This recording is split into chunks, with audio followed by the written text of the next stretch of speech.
Hey guys, Pieguyrulz here, and welcome to the second SpongeBob movie reaction video thing. So this time we have an official trailer. It premiered at Comic-Con, and you really didn't hear too much about it from people. Most people that wrote about it aren't really fans of SpongeBob at all, and spelt Krabby Patties with a C, so they weren't really one to judge. But I've heard some decent things, I've heard some bad things. You guys are gonna get to watch me watch it. For the first time here, I have not seen it. I've only seen a few tweets about it. I had to go to class, and when I got back, now we're here. Before I watch, though, there's a link in the description. I'm not putting it in this video. Sorry. But I'd also like to say that I'm currently in a trailer cutting class, and we watch a lot of trailers, and basically, a good trailer doesn't necessarily mean a good movie, and a bad trailer doesn't mean a bad movie. Things in trailers oftentimes are completely cut from the main movie, or alternative lines are used. A trailer does not actually mean a whole lot in the scheme of things. It really is just a good way to get a feel of the film. And even that can totally be fudged. This could be totally inaccurate, but this is what they decided to show us. So let's dive right in.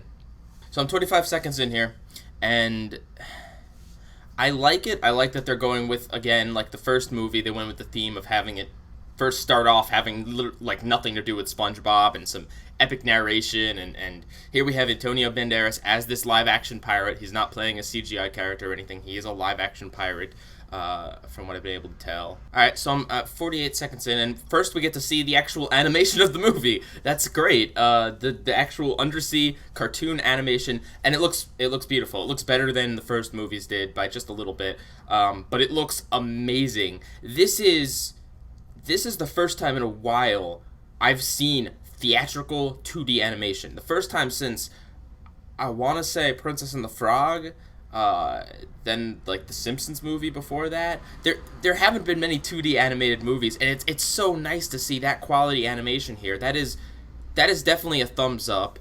I also like the cut to SpongeBob with his little piano. That's a joke that they would do in the show. The plankton plane looked interesting. The tartar sauce. Everyone, like, this movie, from what I'm getting from the trailer so far, it seems like this is a very action-packed movie. This is going to be a movie where the characters go to war. This is a thing that is happening. It's not just a goofy thing. Okay, 1 minute in, and apparently the world has gone, like, apocalypse under the sea. Oh, this looks cool. Okay, they're going places. I like this. It also looks like SpongeBob and Plankton are teaming up in some way, which is cool. I'm glad that we have a different antagonist for this movie than just Plankton. I'm sure Plankton will serve as some sort of, I don't know, anti-hero or something. I'm sure he's not going to just be a good guy, plain and simple. But it's really cool to see that him and SpongeBob seem to be on the same side of something. It seems to be that Mr. Krabs actually also cares about Bikini Bottom being destroyed. I'm still here at 1 minute and 1 second. It looks like SpongeBob has gone Rambo on us. I'm at 1:04, and I see Squidward, Patrick, SpongeBob, Sandy, and Mr. Krabs. Yes.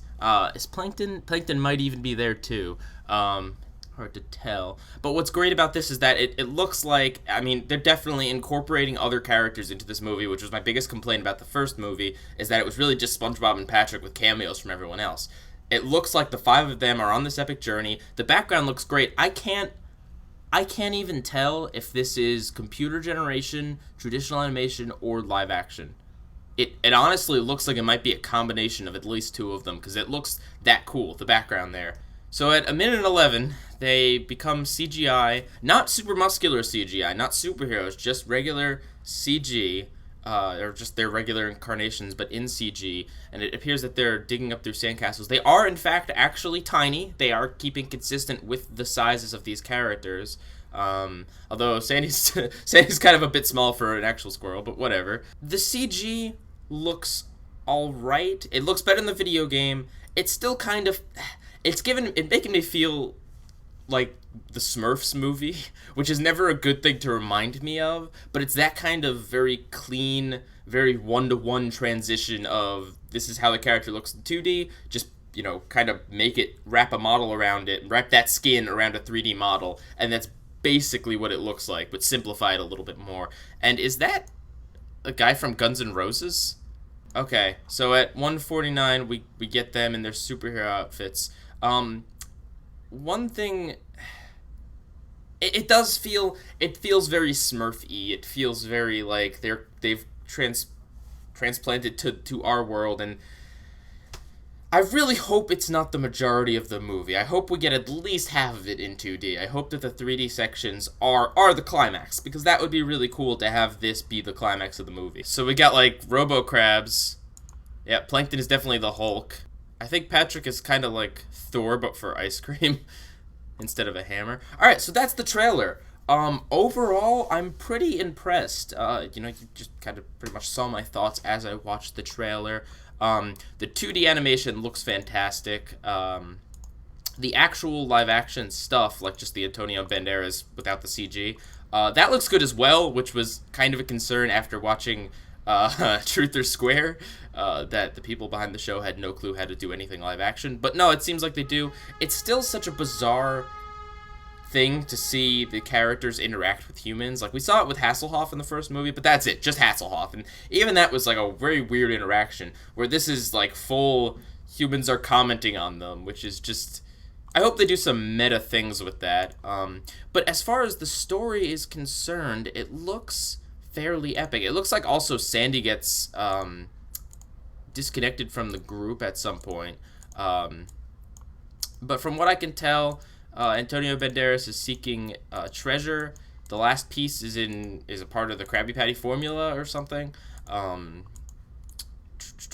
There's some kind of magic going on with this paper that SpongeBob is writing on. He says, "Let's rewrite the story," and then suddenly they're superheroes. So it's probably one of those stories where there's like a magic piece of paper that has fate on it or something, and you can alter fate by putting it in there.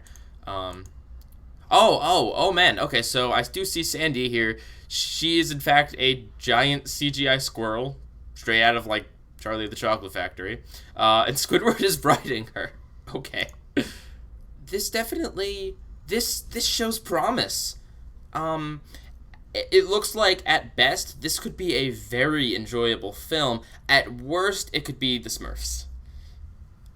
Which is a pretty bad place to put it. And I don't just mean in art style, I also mean in how they think that they could just literally put the characters into a real-life setting and then not write jokes. Just have them in that real-life setting and just have it be like, oh, how wacky, they're here, like, the humans are kind of interacting with them, and yeah, like, there's a certain way that, like, the Smurfs and Alvin and the Chipmunks do those movies that are just really off-putting about how they put the characters into the world. But it seems like they're definitely going to new places with this film, which is definitely probably what I like the most. As much as I'd love to see the 2D animation, and I would prefer a lot more of that to the 3D, they are trying things here. They're mixing it up, and I can tell you it's going to start to become a big theme in Season 5, is that redundancy and seeing the same things over and over again are a major problem of the show. For them to have this movie where they can take liberties now that it doesn't have to be really a part of the continuity. It can come at the end of the timeline or whatever, the non-continuity. They can change things. They can do what they want, and it's great to see. And it's great to see them traveling to new places, not just above the land. It looks like also they're going other places underwater. Antonio Banderas looks promising, although I haven't seen him really interact with the CG characters, and that's always that's always kind of a big problem, how they interact. Like, you saw humans reacting to the group. That's pretty much what you saw in this trailer, and as well as them trying to push humans back into the ocean. So overall, I think this is a really great trailer. It had a few funny moments, like Patrick with the ice cream was pretty good. For the most part, though, it was definitely an exposition trailer. This was definitely the trailer to get us to understand what kind of movie this is going to be, the style of it, that it's got 2D, that it's got 3D, that it's got live action. stuff, that the characters are journeying to new lands. This was that. This was to show everything off. This wasn't a make you laugh kind of trailer. I'm sure if we have another trailer, it will be more focused on the trying to make you laugh. This one is definitely trying to get across the story, so I can forgive it if it, wasn't that funny. I think it had its moments, but nothing particularly like gut busting or laugh out loud. It wasn't. There are some trailers that like every single line of the trailer makes you laugh. Like the best parts of the movie are in the trailer. So what that and I don't think that this means that the movie doesn't have funny moments or good parts. I think it just means that whoever put together this trailer really wanted to focus on telling the story of this movie, getting people used to that they're going to be CGI, there's going to be CGI, that there's going to be live action, that this isn't your average episode of SpongeBob, and that this also deviates, largely from the first movie as well. This was that.